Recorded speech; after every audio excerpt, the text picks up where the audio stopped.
Le Dorlo, dans 20-30 ans, il n'y en aura plus. Arroser son jardin avec des températures caniculaires proches de 50 degrés, c'est souvent inefficace. L'eau s'évapore avant même d'atteindre les racines de vos plantes. Et chez Fertilène, on ne va pas attendre 20 ou 30 ans pour trouver la solution. Et la solution, elle existe déjà depuis plus de 2000 ans, les Zoyas. Après des mois de travail, on est hyper fiers de vous présenter nos Zoyas 100% fabriqués en France. Tout commence dans le Lot avec Julien et Morgane qui fabriquent ces petites merveilles. Moi, c'est Monsieur Potier-Morgane, donc je suis de l'entreprise Bellaterra. On est deux potiers à travailler ensemble depuis 5 ans. On est situé dans le sud du Lot, au pied du village Saint-Cyr-la-Popie, un des plus beaux villages de France, qui est connu aussi pour son artisanat. Mais alors l'Oya, qu'est-ce que c'est vraiment ? L'Oya, c'est une jarre qui est poreuse et qu'on remplit d'eau. Et l'eau va passer à travers les parois et ça va permettre de nourrir la plante en eau. C'est 70% d'économie d'eau par rapport à un arrosage classique. On va avoir une autonomie sur l'arrosage, contrairement à un goutte à goutte, un arrosage à l'arrosoir ou autre.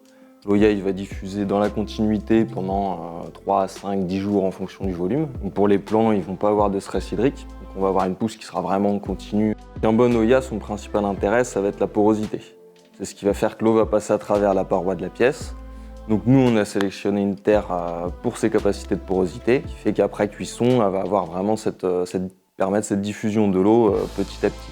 On a testé toutes les Zoyas les plus vendues en France et on s'est rendu compte de tous les problèmes d'utilisation. La solidité de la pièce, parce que c'est de la céramique, donc dans l'esprit des gens, c'est fragile. Nous, on a développé un Oya qui est cuit à la température adaptée selon sa terre, ce qui fait que c'est solide. On est sur un petit centimètre d'épaisseur.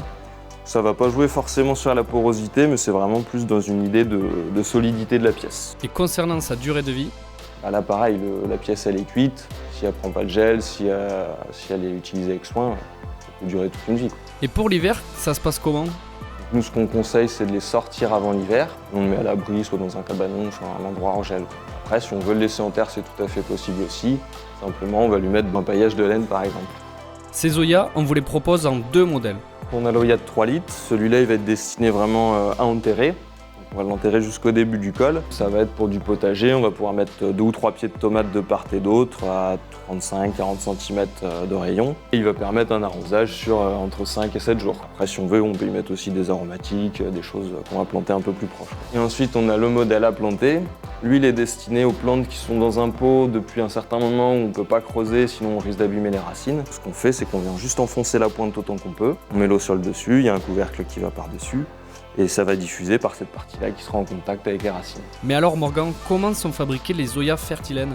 Donc on reçoit la terre qui est déjà calibrée dans des pains de terre. Après on va la passer dans une machine qui s'appelle la boudineuse, qui va permettre de travailler la terre, développer l'élasticité et enlever les bulles d'air pour qu'elle soit prête à l'usage. Et donc après on a le colombin qui va sortir et après on va le découper en fonction du poids, du calibre qu'on veut travailler.